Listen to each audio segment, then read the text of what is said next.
লীগ থেকে বুড়া বট বাহিনী চলে আসবে এবং ওই দল ইচ্ছাকৃতভাবে অনিচ্ছাকৃতভাবে না, সব কিছু পরিকল্পিতভাবে আওয়ামী লীগকে বাংলাদেশে প্রতিষ্ঠিত করে আর বড় বড় কথা বলে। চোরের মার যেমন বড় গলা শেখ হাসিনার ছিল, এরাও এইটা বলবে।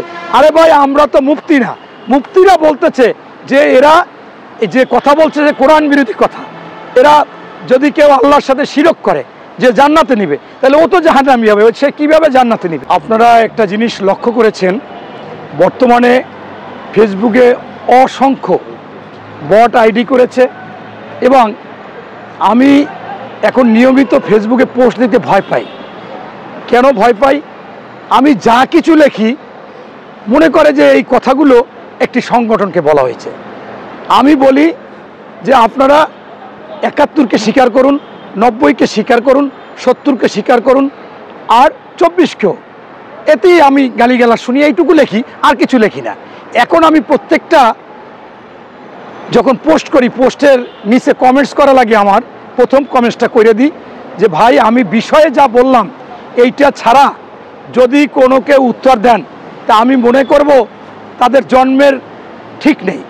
এমনকি আপনারা নিষিদ্ধ পল্লী, তারপরেও তারা লিখবে এবং আমি প্রত্যেকটা আইডিতে গিয়ে দেখি যে কারা এরা হচ্ছে জামাতের লোকজন। এখন কথা হচ্ছে ভাই, আপনাদের বুঝতে হবে, আপনাদের একজনে অর্ডার দিয়ে দিল, সেই অনুযায়ী আপনি কাজ করতেছেন। আপনাদেরকে একজনে বলল যে ৭১-এর যারা বিরোধী করে, তাহলে আপনারা ৭১ বিরোধী করলেই, তাহলে আপনি যদি সেইখানে নেগেটিভ কমেন্টস করেন, দোষারোপ করে কমেন্টস করেন, তাহলে তো বোঝা যায় যে তা আপনারা দেশের রাজাকারের বংশধর বা রাজাকারকে সমর্থন দিচ্ছেন। আবার যদি কেউ বলে যে পিআর পদ্ধতি ইসলামের সাথে সাংঘর্ষিক, এখন দেখি যে একটা দল বলে যে পিআর যারা না মানে তারা কোরআন মানে না।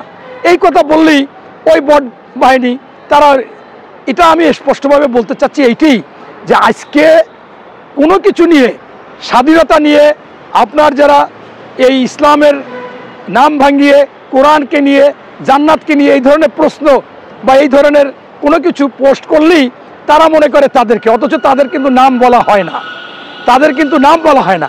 এখন এরকম একটা অবস্থা দাঁড়িয়েছে যে তার মানেই হচ্ছে আপনি রাজাকার বললেই এই জামাত মনে করে তাদের, এই শিবির মনে করে তাদের। আরে বাবারা, তোমরা তো বলতেছ যে তোমরা ৭১ সালে জন্মগ্রহণ করো নাই, তোমাদের জন্ম অনেক পরে, ৮০-তে, ৮৫-তে, ৯০-তে, ২০০১-এ, ২০০৫-এ, তাহলে তোমরা কেন এই রাজাকার ইটা তোমাদের গায়ে নিচ্ছ? আমরা তো তোমাদেরকে বলতেছি না, আমরা তো বলতেছি যে এই কাজটা যারা করে তারা যুদ্ধ অপরাধী, এবং এই কাজটা যারা করে স্বাধীনতা বিরোধী, এই কাজটা যারা করে তারা দেশদ্রোহী এবং দেশের মানুষের বিরোধী, এইগুলোই বলে। এইটা বললে তোমরা সেটাকে কেন নাও? আমরা বলি যারা কোরআনের সাথে আপনার তাদেরকে আপনার শিরক করে, তারা কিভাবে একজনকে জান্নাতে নিতে পারবে? তারাই তো জাহান্নামী। এই কথা বললেই মনে করে আমরা জামাত শিবিরকে বলেছি। এখন বিষয়টা দাঁড়িয়েছেন যে আপনার এই রান্নাঘরে কে, যে আমি এটা খাই না, এরকম। আপনার আমাদের কাছে স্পষ্ট যে আজকে যে সমস্ত অপরাধের কথা বললি, এই একটা সংগঠন তাদের গায়ে বাজে, তারা বলে এই সকল দোষের দোষী হচ্ছে এই সংগঠন। এটা প্রমাণিত, কারণ তাদের যারা ওই সময় জন্ম নেয়নি তারাও ইনিয়ে বিনিয়ে বলেন স্বাধীনতার যুদ্ধ ভুল ছিল। আবার বড় বড় কথা বলে যে আমরা নাকি বিএনপি আওয়ামী লীগের ভাষায় কথা বলি। আসলে আমরা কিন্তু আওয়ামী লীগের ভাষায় কথা বলি না, আমরা সত্যটা বলি। বরঞ্চ তারাই আওয়ামী লীগের ভাষায় কথা বলে, তারা বলে নির্বাচন করতে দেওয়া হবে না, এইটা করতে হবে, এইটা না করলে এইটা হবে না।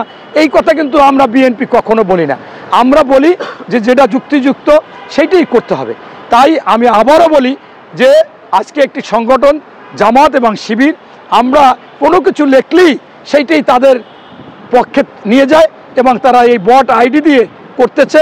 এখন আমি যে অবস্থা দেখতেছি ঢাকা বিশ্ববিদ্যালয়ের ডাকসু নির্বাচন, রাকসু নির্বাচন, এই চকসু নির্বাচন, এই সব নির্বাচনের ক্ষেত্রে আমরা দেখতেছি যে সেখানে যেমন এরা বলে যে ছাত্রলীগ থেকে বট বাহিনী তৈরি হয়েছে, তাহলে এইটা হচ্ছে মানে বাচ্চা বট বাহিনী। কয়দিন পর আপনারা দেখবেন যে আওয়ামী লীগ থেকে বুড়া বট বাহিনী চলে আসবে এবং ওই দল ইচ্ছাকৃতভাবে অনিচ্ছাকৃতভাবে না, সব কিছু পরিকল্পিতভাবে আওয়ামী লীগকে বাংলাদেশে প্রতিষ্ঠিত করে আর বড় বড় কথা বলে। চোরের মার যেমন বড় গলা শেখ হাসিনার ছিল, এরাও এইটা বলবে। আরে ভাই আমরা তো মুফতি না, মুফতিরা বলতেছে যে এরা যে কথা বলছে যে কোরআন বিরোধী কথা, এরা যদি কেউ আল্লাহর সাথে শিরক করে যে জান্নাতে নিবে, তাহলে ও তো জাহান্নামী হবে, সে কিভাবে জান্নাতে নিবে?